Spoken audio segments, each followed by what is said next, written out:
બે વિડિયોની અંદર આપણે સંચાલનના સિદ્ધાંતોનું મહત્વ આપણે વિગતવાર જોયું. એની સાથે સંચાલનના સિદ્ધાંતોની કેટલીક વિચારધારાઓની આપણે વિગતવાર ચર્ચા કરી. આજનો આપણો ટોપિક છે કે ફ્રેડરિક ટેલરનો વૈજ્ઞાનિક સંચાલનના સિદ્ધાંતો. કે ફ્રેડરિક ટેલરે જે પોતાના વિચારો આપ્યા છે એ વિચારોનું અર્થતંત્રની અંદર એકમની અંદર કેટલું મહત્વ છે એના સંદર્ભમાં આપણે ચર્ચા કરીશું કે ભાઈ એના સિદ્ધાંતો કેવા છે, એને કઈ બાબતો ઉપર સૌથી વધારે ભાર મૂક્યો છે, કે માલિકો અને મજૂર વચ્ચે જે સંબંધ હોવો જોઈએ એ સંબંધ સતત શાંતિપૂર્ણ વ્યવહારની અંદર સતત રહે એવા પ્રયત્નો, કે એના સંદર્ભમાં એમણે ઘણી બધી બાબતો રજૂ કરી છે. તો જોઈએ કે ફ્રેડરિક ટેલરનો પરિચય મેળવીએ તો ફ્રેડરિક ટેલર એક અમેરિકન મિકેનિકલ એન્જિનિયર, કે મિકેનિકની અંદર તેઓ એન્જિનિયર અને એક સામાન્ય કર્મચારી તરીકે એમણે વર્ષો સુધી કામ કર્યું છે. કે શરૂઆત એમણે જે કરી તે સામાન્ય કર્મચારી તરીકે કરી, કે જોબ વર્ક. ત્યાર પછી તેઓએ અલગ અલગ જગ્યાએ જઈ અને ઘણા બધા એકમોની અંદર કે ઘણી બધી કંપનીઓની અંદર જઈને કામ કર્યું અને ત્યાં જે એમને અનુભવો થયા એનું એક વર્ણન એમણે પોતાના પુસ્તકમાં લખ્યું છે. કે છેલ્લે એમને બેથલેમ સ્ટીલ કંપનીની અંદર મેનેજર સુધી તેઓ પહોંચ્યા, કે મેનેજર તરીકે એમણે કામ કર્યું અને મેનેજર દરમિયાન એમણે સામાન્ય રીતે બે વર્ગોની, કે માલિક અને મજૂર, આ બંનેની વાત કરી છે. કે માલિકોને એક તો મહત્તમ નફો લેવો, કે વધુને વધુ એને નફો મળે અને મહત્તમ સંપત્તિનું સર્જન થાય એવા પ્રયત્નો હંમેશા માલિકના હોય. અને એની અમુક છે તો કે કર્મચારી, તો કર્મચારીને શું કે વધુને વધુ વેતન મળે અને પોતે જે કાર્ય કર્યું છે એનો સંતોષ મળે. આ બે બાબત ઉપર એમને સૌથી વધારે મહત્વ આપ્યું છે, કારણ કે માલિક છે એને હંમેશા નફામાં રસ હોય, કે એને સંપત્તિમાં સતત વધારો થાય એવા એ પ્રયત્નો કરે છે. જ્યારે એની સામે તો કે વિરુદ્ધ પક્ષમાં કર્મચારી, કે પોતાને વધુને વધુ વેતન મળે એવા પ્રયત્નો અને એની સાથે વધુ વેતનની સાથે પોતાને કાર્ય સંતોષ મળે, કારણ કે કાર્યનો સંતોષ ત્યારે જ તમને મળી શકે જો તમને વધુ વેતન આપે તો. એટલે સામાન્ય રીતે તમે જુઓ તો પહેલાના સમયની અંદર રૂલ ઓફ થંબ પ્રમાણે કામ થતું, કે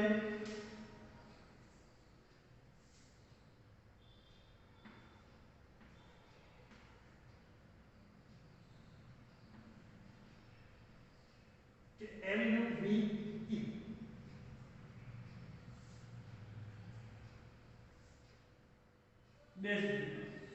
કે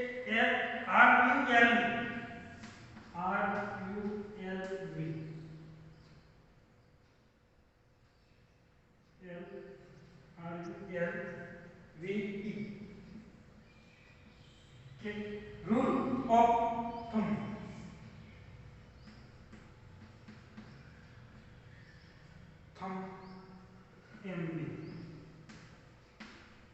કે પહેલાના સમયની અંદર આ પ્રમાણે કે જે હુકમ આપવામાં આવે એ હુકમ પ્રમાણે જે તે કર્મચારીઓ કામ કરવા માટે ટેવાયેલા હતા. આ પ્રશ્ન ઘણીવાર તમને બે ગુણની અંદર પૂછવામાં આવે છે, કે પરીક્ષાની અંદર રૂલ ઓફ થંબ એટલે શું એવો પ્રશ્ન તમને ઘણીવાર પૂછતા હોય છે, અથવા તો આના આધારે બે ગુણનો પ્રશ્ન જે પૂછવામાં આવે છે એની અંદર તો કે જે કર્મચારીઓ હતા રૂઢિગત કાર્ય કરવા માટે ટેવાયેલા, કે જે એમને કાર્ય સોંપવામાં આવ્યું એ કાર્ય પ્રમાણે એ લોકો સતત કામ કર્યા, બીજો એનો પોતાનો કોઈ સ્વતંત્ર અવાજ હતો નહીં. પણ સમયાંતરે એમાં પરિવર્તન થાય, કે જેમ જેમ ઔદ્યોગિક વિકાસ થતો ગયો એમ એમ કર્મચારીનો એક પોતાનો સ્વતંત્ર અવાજ ઊભો થયો અને આ પ્રથા ધીમે ધીમે નાબૂદ થઈ, કારણ કે આ પ્રથાની અંદર સૌથી વધારે કર્મચારીઓનું શોષણ કરવામાં આવતું હતું. આ શોષણને કારણે ઘણીવાર કર્મચારીઓ એટલી આર્થિક નબળી પરિસ્થિતિમાં વ્યાજ જતા ન પૂછો કે પોતાનું ભરણ પોષણ પણ કરી શકતા નહીં. ઘણીવાર એવી ઘટનાઓ બની કે એટલા બધા ઓછા વેતન ચૂકવવામાં આવે કે પોતાનું ભરણ પોષણ ન કરી શકે અને ઘણીવાર જે સમય છે એ સમય કરતાં એની પાસેથી વધારે પડતું કામ લેવામાં આવતું હોય એટલે એને કાર્યનો સંતોષ ન મળે. હવે આવું સતત થવાને કારણે માલિકો અને મજૂરો વચ્ચે સતત સંઘર્ષો વધે, એટલે કે માલિકો અને મજૂરો વચ્ચેના ઝઘડાઓ વધ્યા, જેને પરિણામે ઘણીવાર જે મજૂર વર્ગ છે એ લોકો હડતાલો કરતા હોય અથવા તો એકમની અંદર તોડફોડ કરતા હોય કે અન્ય કોઈ ઘટનાઓ બનતી હોય, જેને પરિણામે એકમને ઘણું બધું સહન કરવું પડતું હતું. હવે આ પરિસ્થિતિમાં જો એની જગ્યાએ વૈજ્ઞાનિક અભિગમ અપનાવવામાં આવે કે ભાઈ જે ફ્રેડરિક ટેલરે વૈજ્ઞાનિક સંચાલનનો સિદ્ધાંત આપ્યો છે કે ભાઈ કર્મચારીનું શોષણ ઓછામાં ઓછું કરવામાં આવે, જેથી કરી માલિક અને મજૂર વચ્ચેના જે સંબંધો છે એ શાંતિપૂર્ણ જળવાય એનો. હવે સંચાલિત ફ્રેડરિક ટેલરના જે વૈજ્ઞાનિક સંચાલનના સિદ્ધાંતો છે એનો અર્થ જોઈએ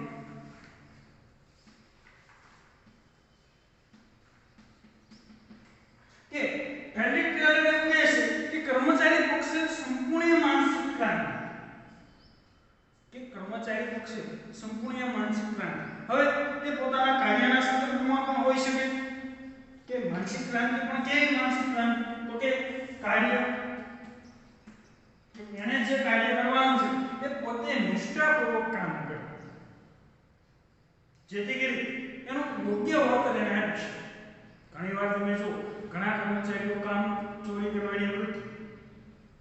હવે જો કર્મચારી સતત કામ ચોરીની વૃત્તિ રાખશે તો એની નુકસાની કોને ભોગવવી પડશે, તો કે માલિકોએ ભોગવવી પડશે. કેમ? એને સમયસર પગાર દેવાનો, સામે પૂરતું કામ ન થાય,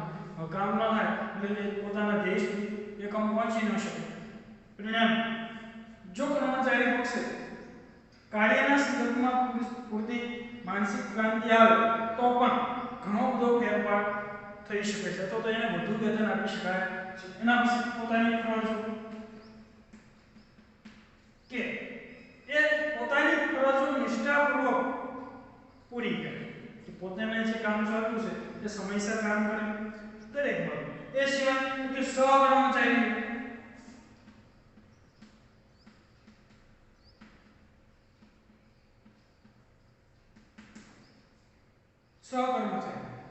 હવે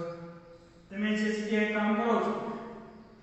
કોઈ એક કંપની, તો તમારી સાથે રહેલા અન્ય કર્મચારી અથવા તો તમારા જ વર્ગના કર્મચારી કે ક્લાસરૂમની અંદર આપણે બધા ભણતા હોય સાથે, તો આપણી જવાબદારી બને છે આપણાથી નબળો વિદ્યાર્થી છે એને થોડો સહારો આપવો અથવા તો એને થોડું શીખવાડવું, અથવા એ વ્યક્તિ હાજર ન હોય ત્યારે આપણે શું કરીએ કે એને બધી માહિતી આપી કે આપણે કાલે શું ભણાવ્યું એની માહિતી આપણે આપશું. તો આપણા સહકર્મચારીને પણ આ જ બાબત લાગુ પડે છે કે જે જગ્યાએ આપણે કામ કરીએ છીએ તે કે આપણી સાથે કામ કરનાર વ્યક્તિ તે દિવસે હાજર ન હોય તેનું કામ આપણે સંભાળી લેવું જોઈએ, જેથી કરી આપણે જ્યારે ગેરહાજર હોય ત્યારે એ આપણું કામ સંભાળે. એ સિવાય તો કે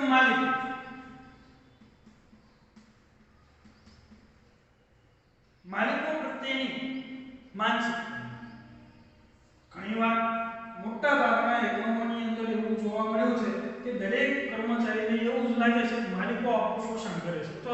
આપણા કામના બદલામાં આપણને પૂરતું વેતન આપતા નથી. આના કારણે શું થાય છે? બંને વચ્ચે સંઘર્ષ થાય છે. પણ જો કર્મચારીઓ માલિકોને પૂરતો સપોર્ટ આપે, તો શું થશે કે એકમ ઝડપથી સફળ થઈ શકે, ને એકમ ઝડપથી સફળ થશે એટલે એનો લાભ કોને મળશે? કર્મચારીને મળશે. કેમ? તો માલિકો તમને વધારે પગાર આપી શકશે અથવા તો નવી વિચારધારા સાથે આગળ વધી શકશે. એના પછી છે તો કે અર્થ પછી તો કે આપણે જોઈએ એની વ્યક્તિ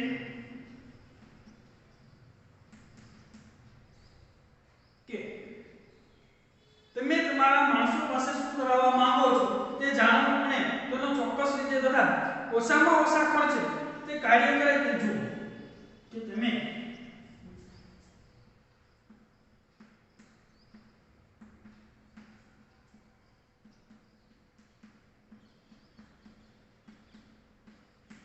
તમે તમારા માણસો પાસે શું કરાવવા માંગો છો.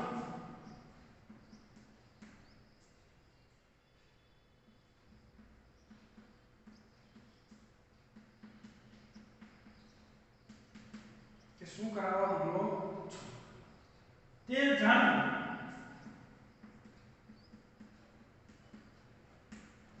અને તે ઓછામાં ઓછા તો ચોક્કસ રીતે તે ચોક્કસ રીતે તથા ઓછામાં ઓછા ખર્ચ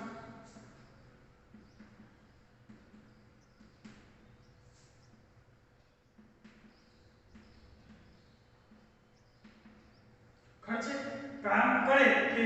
જો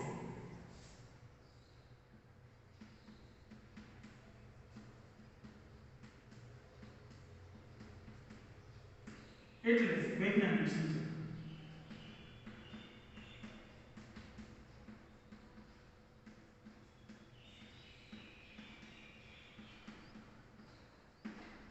ફેડરેટ વેલરે આવું કંઈક કીધું છે કે તમે તમારા કર્મચારીઓ પાસેથી શું કામ કરાવવા માંગો છો કે પાસે શું કરાવવા માંગો છો કે આપણે કર્મચારી પાસેથી કયું કામ લેવા માંગીએ છીએ એ પહેલા જાણીએ જો આપણને ખબર જ ન હોય કે આપણે આપણા કર્મચારી પાસેથી શું કામ લેવું છે તો તમે એનું યોગ્ય રીતે સંચાલન કરી શકશો નહીં બીજું કે એ જાણે અને એ ચોક્કસ રીતે કામ થાય શું ચોક્કસ રીતે કામ થાય અને એ પાછું કેવું તો કે ઓછામાં ઓછા આપણે પડતર નીચે લાવવાની છે જેટલી આપણે પડતર નીચે લાવશું એટલું આપણે ગ્રાહકોને સસ્તા ભાવે વસ્તુ આપી શકશું પ્લસ પડતર નીચે આવશે તો આપણો નફો વધશે એટલે એ નફામાંથી આપણે કર્મચારીને વધુ વેતન આપીશું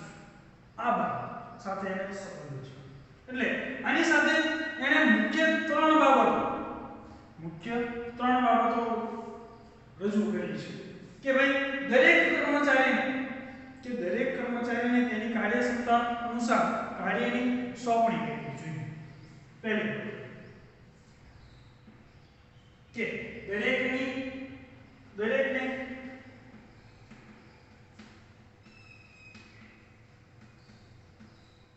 દરેક કર્મચારીને તેની બુદ્ધિ અને શક્તિ અનુસાર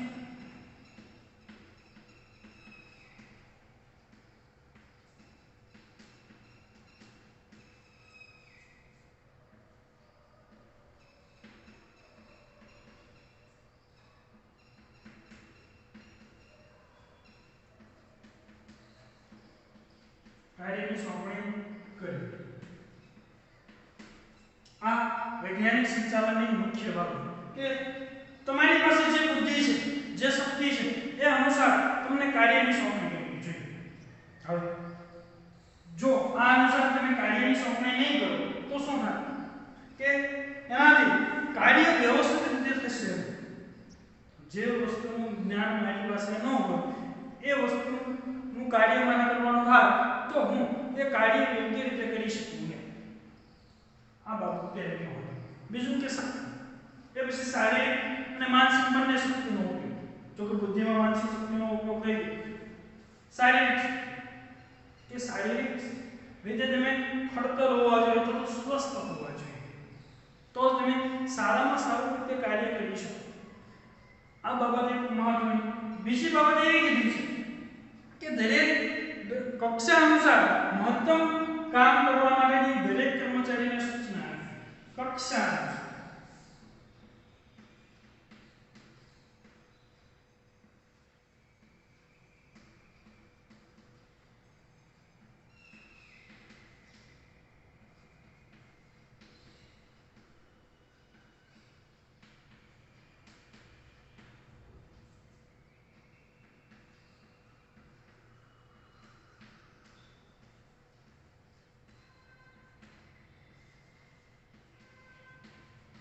કે કક્ષા અનુસાર દરેક કર્મચારીને કાર્ય કરવા માટેની સૂચના આપી તે એક જ કક્ષાની અંદર અથવા એક જ વિભાગની અંદર કામ કરનારા દરેક કર્મચારી બને એટલું એક સરખું કામ કરે એવા પ્રયત્ન કરો કારણ કે દરેકની કાર્યક્ષમતા અલગ અલગ હવે દરેક વ્યક્તિ પોતાની કાર્યક્ષમતા પ્રમાણે કામ કરતા પણ સામાન્ય રીતે ઘણીવાર આપણે ધોરણો નક્કી કરતા હોઈએ છીએ શું ધોરણ શું 12મું ધોરણ, તો 12મા ધોરણની અંદર રહેલા દરેક વિદ્યાર્થીએ એક સરખા પુસ્તકો આપણે ભણવાના હોય, પણ એમાં દરેકની ક્ષમતા પાછી અલગ હોય કે અમુક 90% લઈ આવે, અમુક 100 માંથી 100 લઈ આવે, અમુક માંડ 5 લાવી શકે, અમુક એ પણ ન કરી શકે, પણ જે સામાન્ય વર્ગ કરી શકે સામાન્ય જ્યારે એકમની અંદર ધોરણો સ્થાપવાના હોય ત્યારે સામાન્ય બાબતોને ધ્યાનમાં લેવામાં આવે છે કે જ્યાં સુધી દરેક કર્મચારી પહોંચી શકતો હોય એ આપણા માટે સામાન્ય છે, ત્યાં દરેક કર્મચારી પહોંચી શકે, પણ આ નક્કી કરવામાં વૈજ્ઞાનિક બાબતોને ધ્યાનમાં લેવી જોઈએ જેથી કરીને દરેક કર્મચારી એટલું કામ કરી શકે ત્યાં સુધી પહોંચી શકે. હા, ઘણીવાર એવું બને કે અમુક કર્મચારીઓ એવા કે પોતાની જે કક્ષા નક્કી કરવામાં આવી છે કક્ષા કરતા વધારે સારું કામ કરતા, તો એ લોકો માટે શું ખાસ કરીને ઘણીવાર એવું જોવા મળ્યું છે કે સરકારી કર્મચારીઓ પૂરતું કામ કરતા નથી તો આળસ કે લાંબા સમયથી એકની એક જગ્યાએ નોકરી કરતા એટલે તમારે આળસ પરિણામે ઘણીવાર કામ કરે અથવા તો એના જે ધોરણો સાથે ધોરણો પ્રમાણે કામ નહીં કરતા. જ્યારે કોઈ નવો કર્મચારી આવ્યો એને તો કે એ સારામાં સારું કામ કરતો એટલે જૂના કર્મચારી અને નવા કર્મચારી વચ્ચે કે જૂના કર્મચારી ઓછું કામ કરે છે જ્યારે નવા કર્મચારી વધારે કામ કરે છે, પણ થોડો સમય સાથે રહે એટલે બને છે એવું કે એ પણ એના જેવો નવો કે ભાઈ આ બધા બાકી કરતા વધારે પગાર મેળવે છે અને કામ તો કંઈ કરતા નથી, અને નવો કર્મચારી તો કે આપણે હું નહોતો કરવું જોઈએ કે આપણે ઓછા પગારની અંદર એટલું બધું કામ કરવાની કંઈ જરૂર નથી. ઘણીવાર આવો તફાવત ઊભો થાય છે જેના પરિણામે પેટ્રિક ટેલરે એવું કીધું છે કે ભાઈ જે સારો કર્મચારી છે એને 30% થી લઈ 100% સુધી વધારવાનું વેતન કેટલું તો કે 30% થી 100%.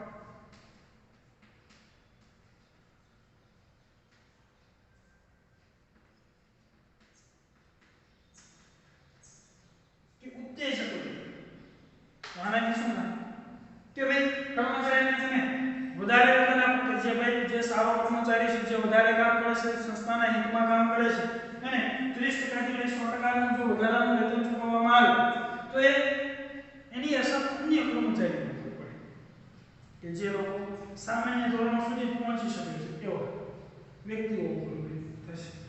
કે ભાઈ 5 જણા એવા છે કે જે 40 એકમનું ઉત્પાદન કરે છે,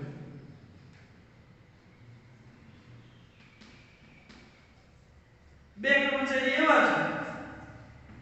જે 60 એકમનું ઉત્પાદન કરે છે. આ સામાન્ય તો આ 2 કર્મચારીઓને તમે 30% થી લઈ 100% સુધી વધારાનું વેતન ચૂકવી શકો છો. હવે આ 2 ને વધારે વેતન મળે કક્ષા બધાની એક છે કે એક જ જગ્યાએ એક જ સરખું બધા કામ કરે છે, પણ આ 2 વ્યક્તિ તો કે વધારાનું કામ કરે છે, આ 2 વ્યક્તિને તમે વધારાનું વેતન આપો એની અસર આના ઉપર થશે. આ 5 કેમ કે આ 5 વ્યક્તિ એવું વિચારશે કે ભાઈ આપણે વધુ વેતન મેળવવું હોય તો આપણે વધારાનું કામ કરવું પડશે, તો સારું કામ કરવું પડશે. પરિણામે બધા જ કર્મચારી સારું કામ કરવાનો પ્રયત્ન કરશે જેથી કરી એકમનું ઉત્પાદન વધે અને એકમનું વેચાણ વધે અને એની સાથે એકમનો નફો વધે જેથી કરી એ વધારાનું વેતન ચૂકવી શકે. કારણ કે પહેલાના સમયમાં મેં તમને આગળ વાત કરી કે એ સમયે શું હતું કે તમે વધુ કામ કરો તો એટલો પગાર, ઓછું કામ કરો તો એટલો પગાર, બધા સરખા. બીજું કે માલિકો શું કરતા હતા કે એની પાસે વધુ ને વધુ કામ લેવા 2 કલાક વધારે કામ કરે આવી એનું શોષણ. એટલે આ આપણે એને પેટ્રિક ટેલરે આ મુખ્ય 3 બાબતો રજૂ કરી છે. હવે વૈજ્ઞાનિક સંચાલનના સિદ્ધાંત કે ફ્રેડરિક ટેલરે જે વૈજ્ઞાનિક સંચાલનના સિદ્ધાંતો આપ્યા છે એની આપણે ચર્ચા કરીએ કે લગભગ 8 જેટલા એમને સંચાલનના સિદ્ધાંતો આપ્યા છે.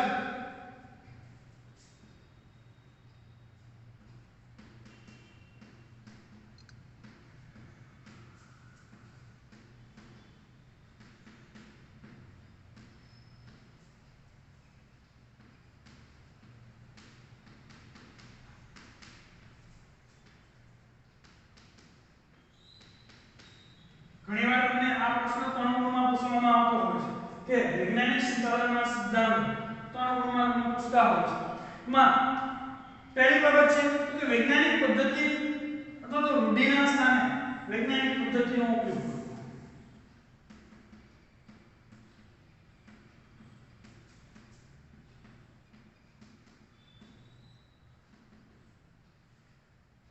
કે વૈજ્ઞાનિક પદ્ધતિ દ્વારા એકમનું સંચાલન કરવું જોઈએ કે પહેલાના સમયમાં કર્મચારીઓ રૂઢિગત સ્થાને જે પદ્ધતિનો ઉપયોગ કરતા હતા એની જગ્યાએ વૈજ્ઞાનિક પદ્ધતિનો ઉપયોગ કરવો. જેમ કે જે હુકમો આપવામાં આવે તે હુકમો પ્રમાણે કર્મચારીઓ કામ કરતા અને એનો કોઈ સ્વતંત્ર અવાજ નહોતો. એની જગ્યાએ હવે શું થયું કે જે સારું કામ કરે છે એને વધારે વેતન આપવું, જે ઓછું કામ કરે છે એને ઓછું વેતન આપવું. આવી પદ્ધતિઓ દ્વારા એકમનો વિકાસ કરવામાં આવે. અથવા જો નવા કર્મચારીની પસંદગી કરવામાં આવે તો નવા કર્મચારીની પસંદગીમાં વૈજ્ઞાનિક દૃષ્ટિકોણનો ઉપયોગ કરવો જેથી કરી એ સારામાં સારી રીતે કામ કરી શકે. જેમ કે એને તાલીમ આપવી, એની કસોટીઓ લેવી, એની બુદ્ધિ ક્ષમતા અથવા એને શિક્ષણ એને શેમાં પામેલા છે દરેક બાબતોનો વિચાર કરવામાં આવે છે જેથી કરી સારામાં સારી રીતે કામ કરી શકે. આયોજન અને અમલીકરણ બીજી બાબત છે.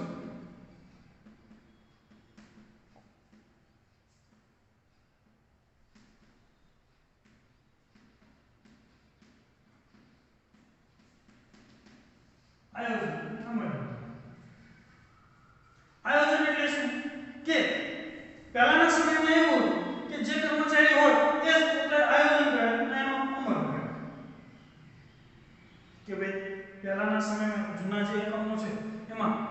આયોજનનું કામ પણ કર્મચારી કરે અને એનો અમલ કરવાનું કામ પણ નવી વૈજ્ઞાનિક પદ્ધતિની અંદર આ બંને વસ્તુને અલગ કરવામાં આવે કે ભાઈ આયોજનનું કામ નિષ્ણાતો દ્વારા કરવામાં આવે. નિષ્ણાતો જે આયોજનનું કામ કરે છે કે જે ક્ષેત્રની અંદર વ્યક્તિ નિષ્ણાત છે એ જ વ્યક્તિ એનું આયોજન કરે, એનું અમલીકરણ કરવાનું કામ અન્ય લોકો કરે. હું મારા વિષયની અંદર નિષ્ણાત હોય તો મારા વિષયના સંદર્ભમાં બાળકોને કયા કયા મહત્વના પ્રશ્નો છે હું આપી શકું, જ્યારે અન્ય વિષયના શિક્ષક ન આપી શકે. તેમ એ અંગે મારી પાસે જ્ઞાન છે એટલે હું એનું સારામાં સારી રીતે આયોજન કરી શકું. પણ એનું અમલીકરણનું કામ ઘણી સ્કૂલોની અંદર એવું હોય છે ભણાવવાનું કામ અલગ શિક્ષક કરતા હોય અને તમારી પાસેથી અન્ય જે કામ લેવાનું છે જેમ કે પેપરને આમ તેમ બધું એ બીજા કરતા હોય. શા માટે? નિષ્ણાત અને કર્મચારી. નિષ્ણાત આયોજનનું કામ કરે, કર્મચારી અમલ કરવાનું કામ કરે. નિષ્ણાત જે પ્રમાણે સૂચના આપે તે પ્રમાણે તે લોકો કામ કરશે. એના વિશે કાર્ય વિશે છે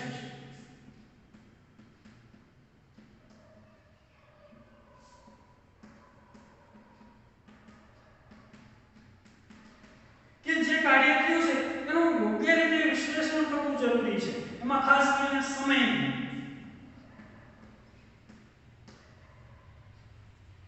સમય કે ઓછામાં ઓછા સમયની અંદર સારામાં સારું કામ થાય. બીજી બાબત છે તો ઝડપ.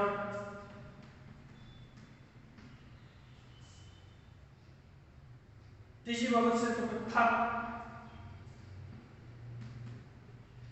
આ ત્રણેય વસ્તુનું જો નિરીક્ષણ કરી અને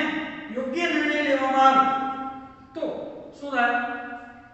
સારામાં સારું તમને પરિણામ મળશે. ઓછા સમયમાં ઝડપી કામ કઈ રીતે કરી શકાય તો એ નિરીક્ષણ દ્વારા તમે એ પદ્ધતિ વિકસાવી શકો છો. સૌથી વધારે થાક ક્યારે લાગે છે? કારણ કે જો કર્મચારી થાય કે કામ વ્યવસ્થિત નહીં કરી છે કરી શકે ના શું લેવા તમે બપોર સુધી કામ કર્યું છે પછી જમીન તરફ તમે કામ કરવા તમને એનું એક સામાન્ય ઉદાહરણ આપો કે ઘણીવાર આપણે લગ્ન પ્રસંગની અંદર જતા હોય મિત્રના ઘરે દુનિયા આપણા કોઈ સગાવાલાના ઘરે હવે જમીન લીધા પછીનું જે કામ છે ત્યારે તમે જોજો કેમ બપોર સુધી થાકી ગયા હોય કામ કરી પછી વાસણ ધોવાઈ ગયા હોય પછી એના જે મેકવાના હોય તે અઘરા એક તો જમી લીધું હોય થાક પાછો એટલે કાર્યક્રમમાં જો એને ઓછામાં ઓછો થાક લાગશે તો એ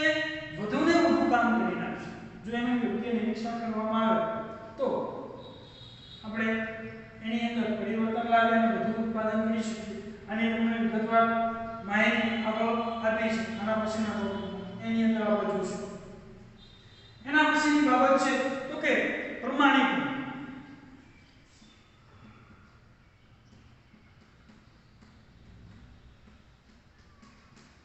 હવે પ્રમાણીકરણની અંદર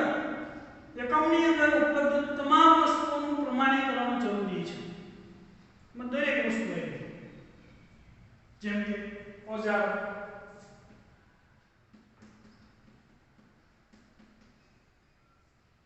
સાધન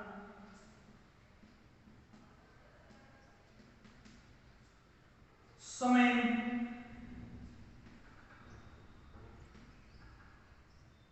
એના પછી કામકાજની સ્થિતિ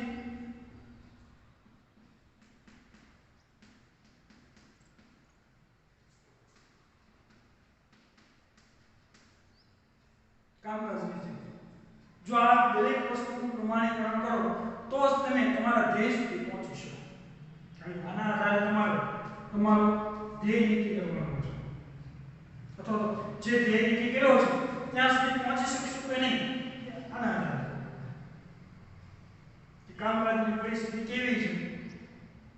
આપણી પાસે કેટલો સમય છે આપણી પાસે કેટલા ઉપલબ્ધ ઓજારો અને સાધનો છે કે જેથી કરીને આપણે ધ્યેય સુધી પહોંચી શકશું પ્રમાણીકરણની આ બાબત નિશ્ચિત બની છે એના પછી વૈજ્ઞાનિક પસંદગી અને તાલીમ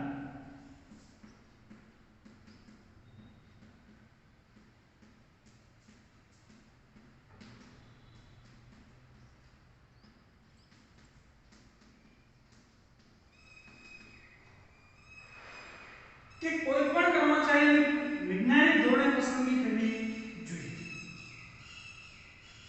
જો વૈજ્ઞાનિક ધોરણે પસંદગી કરવામાં ન આવે તો તમે તમારા ધ્યેય સુધી પહોંચી શકો હવે જ્યારે પસંદગી કરવા તમે બેસો છો તો કઈ કઈ બાબતો ધ્યાન રાખશો તો કે એક તો છે શિક્ષણ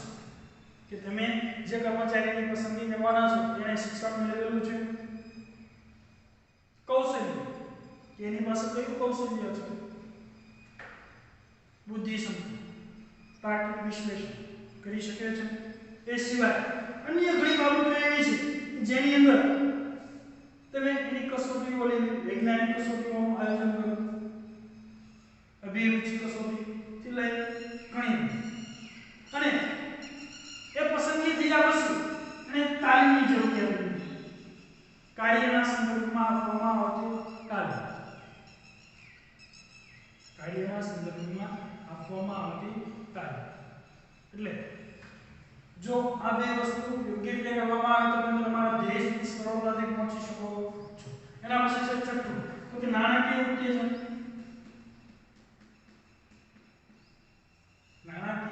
ઉત્તેજન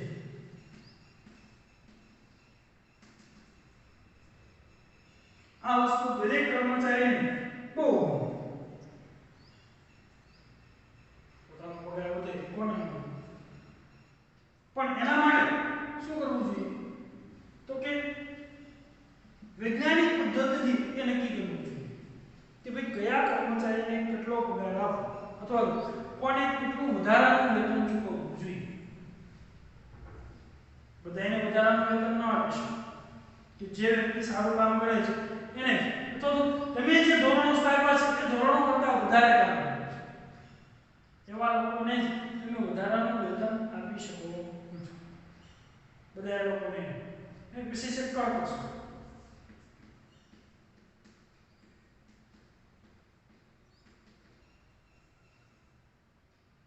જેને પડતર સાથે સંબંધિત છે પડતર અંદાજ અને પડતર અંકુશ આ બે છે કે પડતર એટલે આવક જે આપણે વસ્તુનું ઉત્પાદન કરીએ છીએ એ ઓછામાં ઓછા ખર્ચે ઉત્પાદિત થાય એને આપણે પડતર કહીએ છીએ કે આપણે જે વસ્તુનું ઉત્પાદન કરીએ છીએ કે કેટલા રૂપિયામાં પડે છે એ આપણા માટે પડતર છે પણ આ પડતરનું પ્રમાણ જેટલું નીચું આવે એટલું માલિકોને ફાયદો થાય છે કે માલિકોના નફામાં વધારો થાય છે એટલે વૈજ્ઞાનિક ધોરણે અભ્યાસ કરી અને આ પડતર નીચે લાવવાનો પ્રયત્ન કરવો જોઈએ જેથી કરી એ નીચે આવે અને પછી એને સતત જાળવી રહે એટલે કે એના પર સતત અંકુશ ના એના પછી છેલ્લી બાબત છે તો કે માનસિક ક્રાંતિ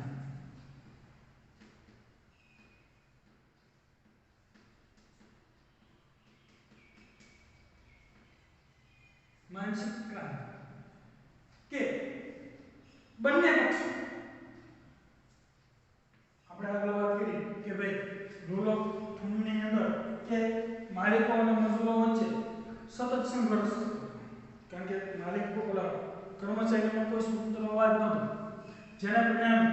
ઔદ્યોગિક વિકાસ થવાને કારણે કર્મચારીઓ જાગૃત બન્યા અને જાગૃત બનવાને કારણે